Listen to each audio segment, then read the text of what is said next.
இந்த பயிற்சி பிரிவு இதய நோயியல் பரிசோதனைக்கான நிலையான இயக்க நடைமுறையை கோடிட்டு காட்டுகிறது. இந்த முறையான உடல் பரிசோதனை ஒரு அடிப்படை மருத்துவ திறமையாகும். இது இதயத்தின் அமைப்பு மற்றும் செயல்பாடு பற்றிய முக்கியமான நோயறிதல் தகவல்களை படுக்கையிலேயே வழங்குகிறது. இதய நோயியல் உடலியல் மற்றும் சாத்தியமான இதய நோயியல் அறிகுறிகளை கண்டறிவதற்கு சுகாதார நிபுணர்களுக்கு ஒரு கட்டமைக்கப்பட்ட அணுகுமுறையை வழங்குவதே இதன் நோக்கமாகும்.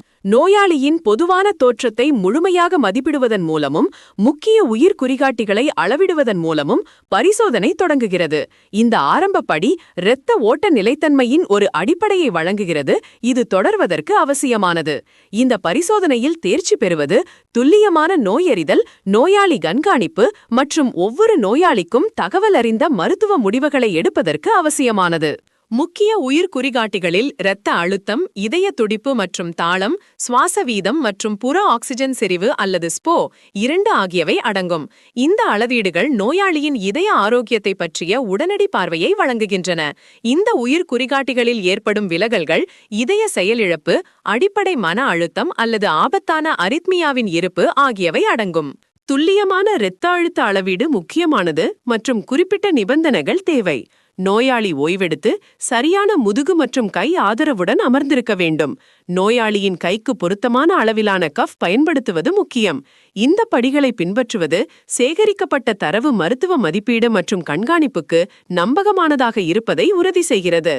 உயிர் குறிகாட்டிகளைத் தொடர்ந்து கவனம் இரத்த நாள அமைப்புக்கு மாறுகிறது. புற மற்றும் கரோட்டிட் துடிப்புகளை தொடுவதன் மூலம் தொடங்குகிறது.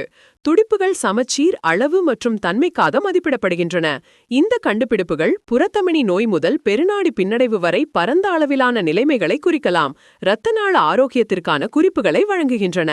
வலவு ஏற்றியல் அழுத்தத்தை மதிப்பிடுவதற்கு பரிசோதனை பின்னர் கழுத்து நரம்புகளுக்கு, குறிப்பாக உள் ஜூகுலர் நரம்புக்கு செல்கிறது.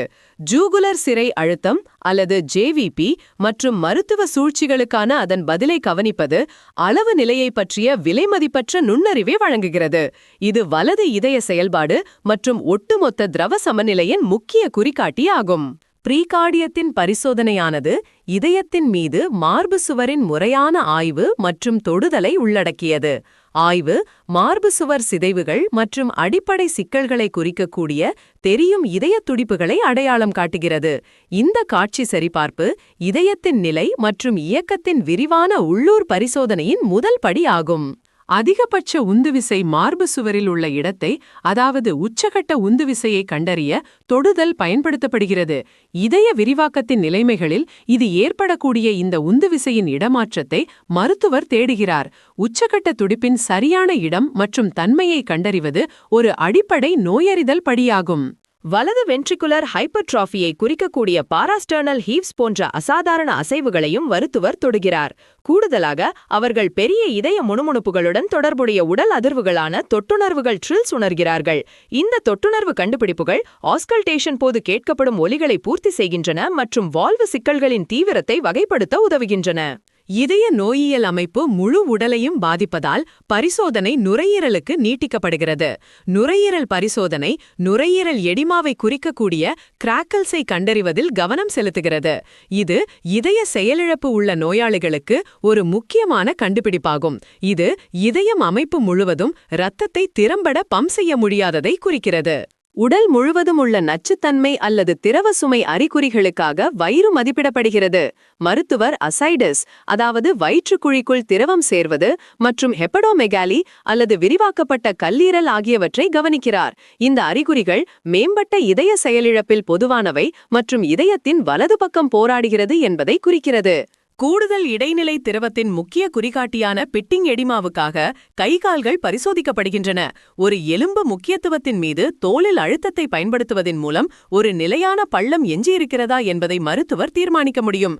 இந்த மதிப்பீடு திரவ தக்கவைப்பின் அளவு மற்றும் தற்போதைய இதய செயலிழப்பு சிகிச்சைகளின் செயல்திறனை கணக்கிட உதவுகிறது.